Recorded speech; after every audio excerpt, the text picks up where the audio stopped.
welcome back to Duel from 1971, just a driving intro. And just driving for the next 3 minutes, and directed by Steven Spielberg, must be one of his first few movies he's directed. Now we see the guy who has been driving the car for the last 5 minutes, David Maan, played by Dennis Weaver. As he continues to drive and listens to the radio, he sees a truck in front of him, and the truck in front of him is bothering him, so he overtakes it. And the truck speeds up and overtakes David. And David now overtakes the truck again, and the driver honking his horn. You play meat?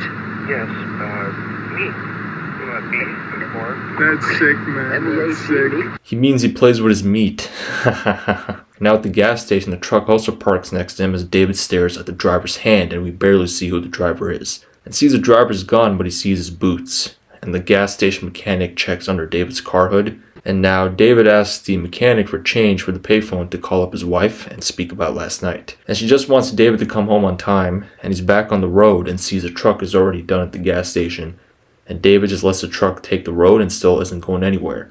And the truck is just playing with David on the road, too much free time probably, and lets David through. So David's going to be late for his appointment and overtakes his truck again.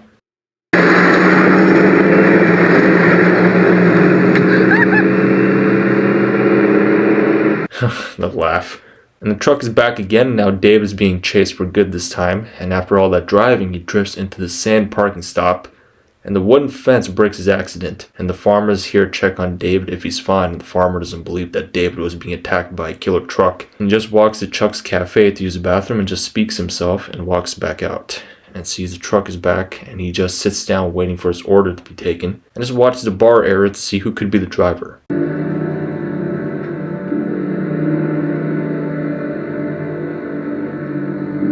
And this could be the driver since he recognizes the cowboy boots from the gas station, but that's somebody else. But it's hard to tell since they're all wearing cowboy boots. And now the waitress is here to take his order and orders a cheese sandwich and some aspirin. So he continues to talk to himself about the truck and what it's done so far, and all the cowboys there are just watching back at David Maan. And he thinks the truck driver comes here to eat all the time and he should have just left the truck alone. But he thinks about apologizing to the driver for what happened earlier, and his food is here. So he thinks about going to the police, but he has no proof. And sees one of the truck drivers leaving and sees that isn't him since he drives a different truck. And sees his other guy sitting by himself at a table alone and checks his shoes too. And David gets near to the guy who could be the driver to the killer truck. Hey!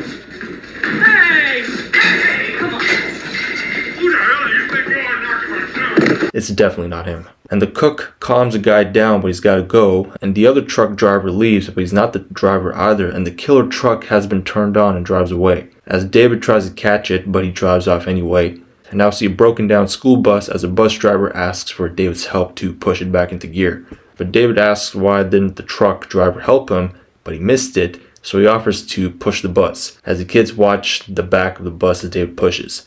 And now the bumper is stuck under the truck's back. So the bus driver helps David bounce loose his car's bumper, and here comes a killer truck.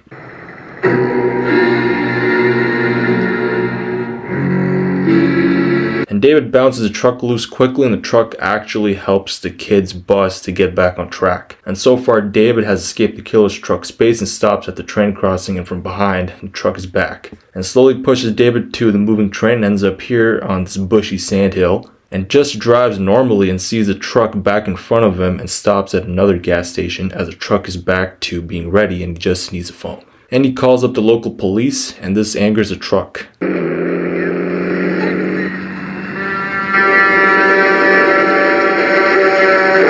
And even breaks the cages of the animals belonging to the lady who owns the gas station, and drives off in a hurry again from the truck. So he escapes the truck again for now and just talks himself as if he's talking to his wife about the business trip that he missed, and he just takes a nap for now, and the moving train wakes him up. And he's back on the road, and the truck is here just waiting for David to show up. But David speeds up and the truck tries to block him. So David actually steps out of the car to confront whoever is in the truck and spots this couple as he waves at them, asking them to call the police, and anger the truck again.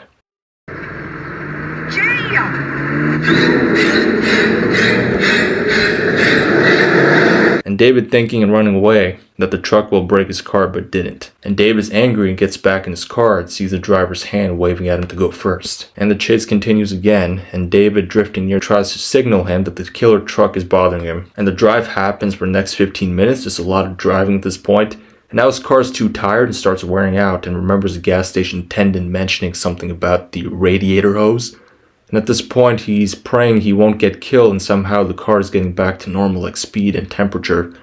But he ends up stuck and the car won't start up. Come on, let's go! Come on! But it's on again. David stops here and jumps out of this car and leads the truck to the cliff. He's so happy he's even squealing.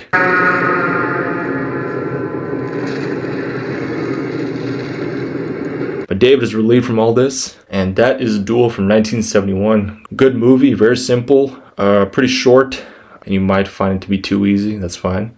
That's okay.